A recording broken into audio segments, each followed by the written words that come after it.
Welcome back to everyone who's watching Mama Rwagasabo TV. Are going to be with me, Princess Mugisha. And let's start with the news headlines. President Paul Kagame on Africans need to invest in strong and more dynamic aviation sector. Aviation African Chairman RNP Ford commands Rwanda's role in raising aviation African goals. On international scene, Afghanistan earthquake death toll tops over 2,200. Survivors face aid crunch. Let's take a short break to be back into the news details.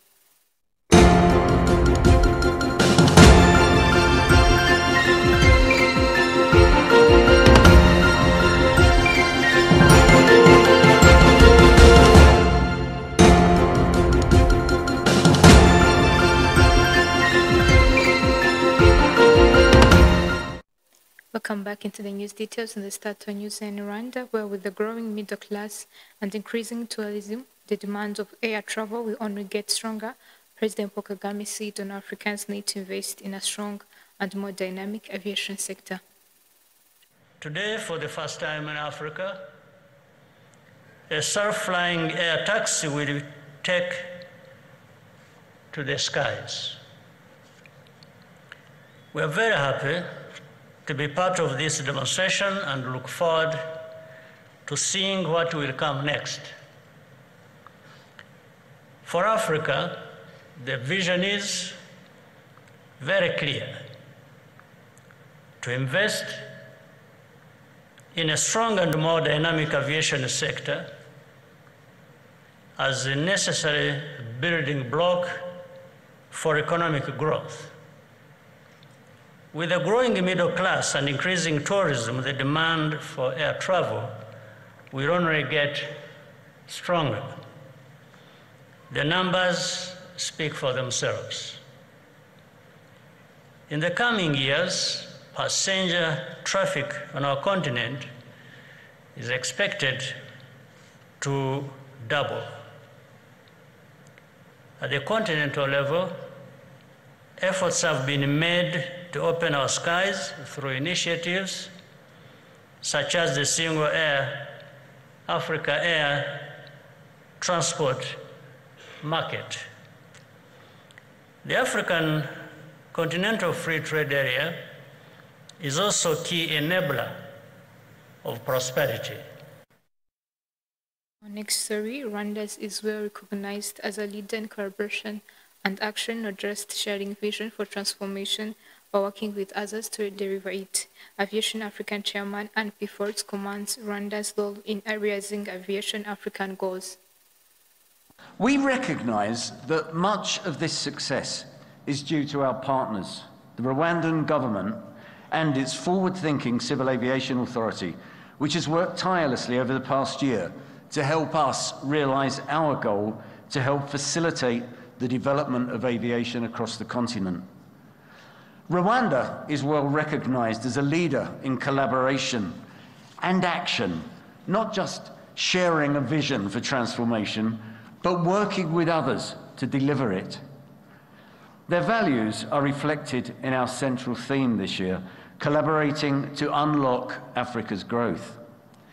And the presence of so many of the leaders of the African aviation community suggests we have the opportunity this week to address the difficult issues that cause the blockages that will be able to be broken if we work together.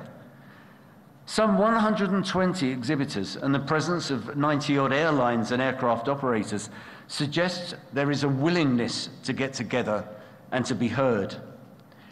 I, for one, am getting a bit tired of hearing about Africa's great potential. Actually, the future is now.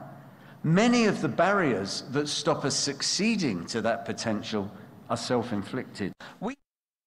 Eastern Africa Studies story were representatives from Democratic Republic of Congo and Republic of Rwanda, along with the United States, the State of Qatar, and the Republic of Togo, and the African Union Commission on September 3rd, 2025, met for the second meeting of the Joint Oversight Committee of the Peace Agreement signed on June 27, 2025. According to a joint statement released by the U.S. Department of State, the committee acknowledged the delays implementing some provisions of the agreement, but underscored a shared commitment to ensure its complete and timely implementation to promote peace, stability, and prosperity in the Eastern Democratic Republic of Congo and wide Great Lakes region.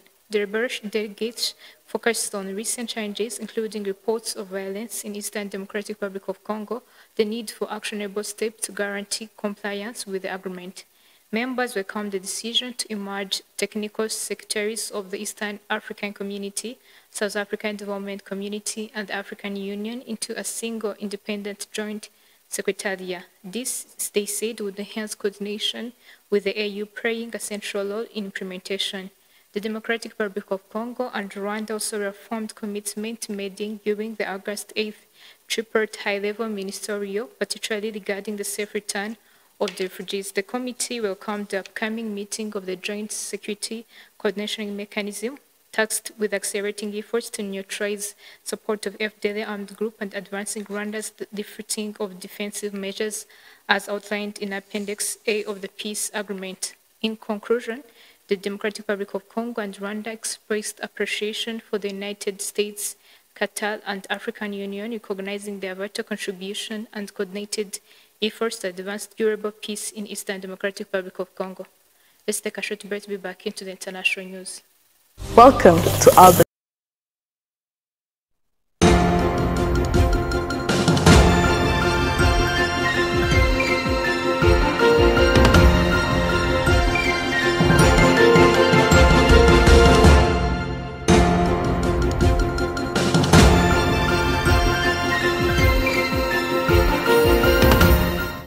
Turning now to the global developments, at least 32 people have been killed and injured in North Niger State after a boat sank in river, as officials have told the BBC. Meanwhile, in Afghanistan, rescue workers on Thursday pulled bodies from the rubble of homes raised in Afghanistan earthquake, as confirmed their toll topped to 2,200, while the homeless survivors faced a bleak future with the global aid agencies warning of dwindling resources. Kamikaze then proceeds. On the international news, dozens of people have died in northern Nigeria after a boat carrying more than 100 passengers capsized in Niger State. Officials say the overloaded vessel struck a submerged tree stump on the Malala River near the Gwasawa community in Borgu local government area. The accident happened Tuesday morning after the boat left Tungansure in Marari district. Initial reports confirmed at least 39 deaths, but local authorities later raised the toll to around 60, with such operation ongoing. More than 50 people were rescued while several others remain missing. Among the passengers were children and at least 10 survivors are in serious condition. Local leaders say they recovered dozens of bodies from the river alongside the damaged boat. Boat accidents are frequent in Nigeria due to overloading, weak regulation, and poor safety measures. Just last month, 25 people went missing in Sokoto State, while 54 perished in a December 2024 accident. Turning to the next story, crypto professionals are increasingly targeted by North Korean hackers using sophisticated fake job offers, a trend dubbed contagious interview. According to cybersecurity research by Sentinel-1 and Veridin, attackers impersonate recruiters from respected firms such as Robinhood, Lipo Bitwise, and Kraken, contacting victims via LinkedIn or Telegram. They lure professionals into running malicious code or uploading videos using obscure platforms under the guise of assessments. Victims are then tricked into compromising their system, leading to theft of digital assets. One individual lost $1,000 in cryptocurrency before discovering the scam. From January to March 2025, over 230 such attempts were identified involving various laws across the crypto industry. US and UN officials assert that North Korea uses these hacks to fund its sanctions weapons program. Though LinkedIn and Telegram are working to dismantle fake accounts, the impersonation problem persists. As a result, crypto companies now vigilantly screen recruitment process to fend off the deceptive campaign.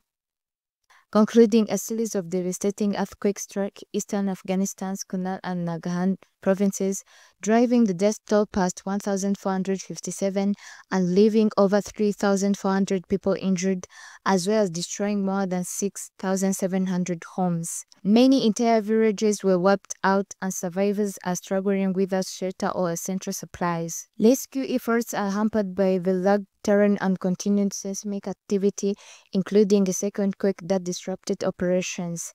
Aid agencies, including the IFRC and the UN, warn that roughly 84,000 people need immediate humanitarian assistance. Meanwhile, the World Health Organization reports a $3 million shortfall in emergency medical supplies, and the World Food Program can sustain aid for only another 4 weeks due to funding shortages. Afghanistan's international isolation, donor fatigue exacerbated by the Taliban's policies and worsening weather conditions have further constrained relief efforts.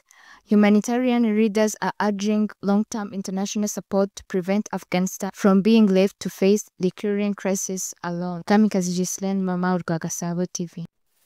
As we come to the end of the news edition today, let's go back with the news headlines. President Paul Kagame on Africans need to invest in a strong and more dynamic aviation sector. Aviation Africa Chairman Al Pifford commands Rwanda's role in raising aviation African goals. On the international scene, Afghanistan earthquake death toll tops to 2,200 survivors face aid crunch. Thanks for having me. Stay tuned.